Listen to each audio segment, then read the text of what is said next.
नमस्ते दोस्तों, कैसे हो आप सब। उम्मीद करती हूँ बहुत ही अच्छे होंगे। ये बताने के लिए कमेंट बॉक्स में हर हर महादेव अवश्य लिखिएगा। तो आज हम बात करेंगे मंगलवार का उपासना कैसे करेंगे। मंगलवार व्रत, मंगलवार के दिन आप सभी को क्या करना चाहिए, क्या होता है, पूरा संपूर्ण विधि नियम जानेंगे। देखिए, हर कोई मंगलवार का व्रत रखता है, तो क्या उसका नियम बिना जाने व्रत नहीं रखना चाहिए। आपको शाम को कितने बजे से खाना खाना चाहिए, क्या खाना चाहिए, उसमें क्या चीज़ मतलब कि मेन होता है, भगवान को दीपक कैसे प्रज्वलित किया जाता है, किस चीज़ किसका तेल होना चाहिए दीपक प्रज्वलित करने में। तो देखिए, बहुत सारे विधि विधान होते हैं, नियम होते हैं, उस सब को फॉलो करते हुए व्रत को रखना चाहिए। व्रत तो हर कोई करता है। तो आइए जानेंगे आज हम इसी के बारे में।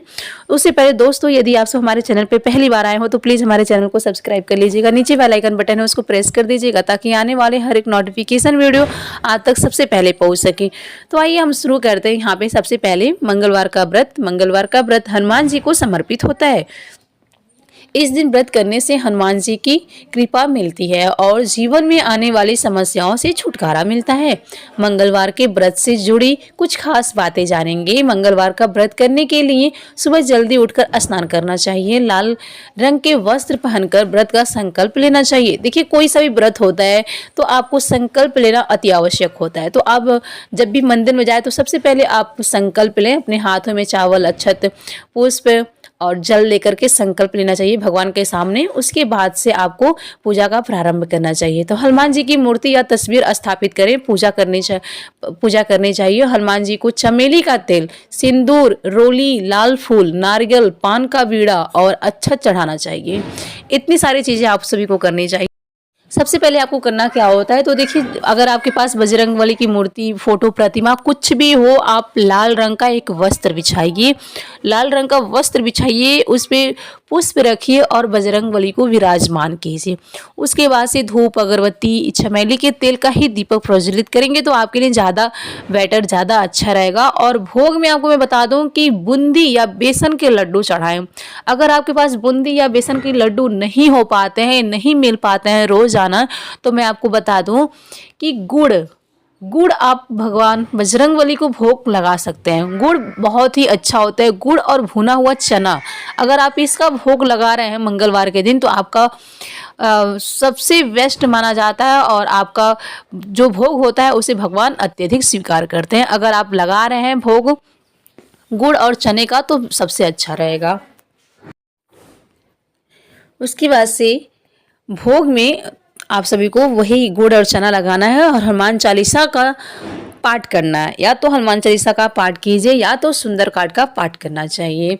व्रत के दिन श्री सीताराम नाम का जप करना चाहिए। इससे बजरंगबली अत्यधिक प्रसन्न होते हैं। अगर आप सीताराम का नाम उनके सामने लीजिए, उनका उच्चारण कीजिए, माला से जप कीजिए तो अत्यधिक अच्छा होगा।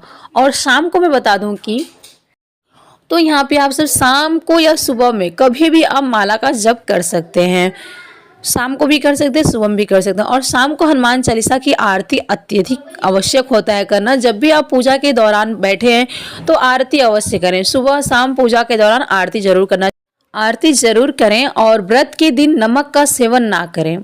जितना हो सके उतना आप बचा लीजिए। तो इस व्रत के दिन नमक का सेवन बिल्कुल नहीं करना चाहिए बजरंगबली के उपासना में। अगर आप संभव हो तो दान भी करना चाहिए। उस दिन, जिस दिन आप व्रत हैं, उस दिन आप दान कीजिए। ज्योतिष के मुताबिक मैं आप सभी को बता दूं कि उस दिन आप लाल रंग का दान कर सकते हैं, कुछ भी खाने योग्य सामान दान कर सकते हैं। आप किसी जरूरतमंद को भोजन करा सकते हैं। कोई भी भिक्षुक आए तो उसे ऐसे खाली हाथ ना जाने दे। अगर आपके द्वार पे कोई गाय आ जाए तो उसको भी ना आप भगाएं। तो इस दिन किसी को अपशब्द नहीं बोलना चाहिए, किसी की चुगली, किसी की निंदा ना करें। इस सब बातों को ध्यान में रखते हुए व्रत का संकल्प लें और व्रत करें।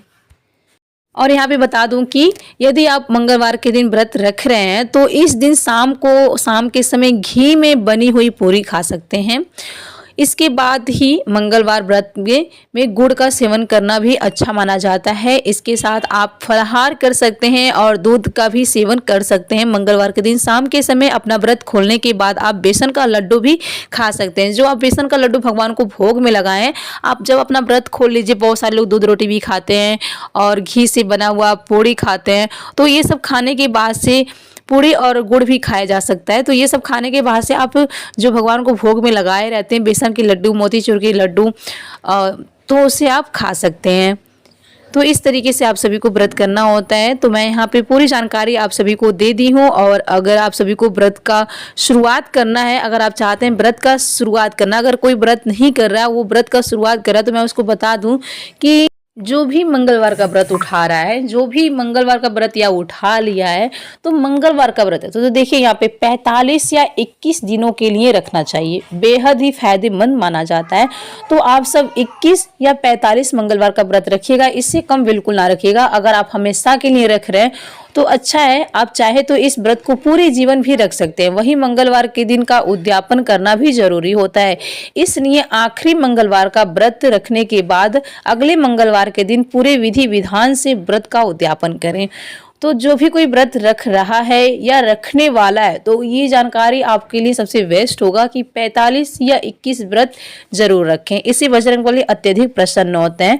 और आप व्रत का पूरा कर लिए तो व्रत का संकल्प जो भी किया हुआ है तो उसको उद्यापन करना भी अत्यधिक आवश्यक होता है। तो इस तरीके से आप उद्यापन भी कीजिएगा।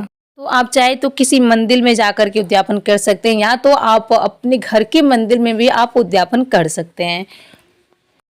जब भी आप उद्यापन कर रहे हैं तो इस बात को ध्यान रखिएगा कि इसके लिए भगवान हनुमान जी को चोला चढ़ाएं, इसके साथ ही 21 ब्राह्मण को बुलाकर भोजन कराएं, इसके साथ ही अपनी योग्यता के अनुसार दान दक्षिणा करें। तो देखिए यहाँ पे जरूरी नहीं कि 21 ब्राह्मण को आप बुलाएं, लेकिन आप अगर 21 ब्राह्मण को या तो किसी 21 जरूरतमंद किसी भूखे को भोजन कराते हैं तो अत्यधिक फायदेमंद होगा।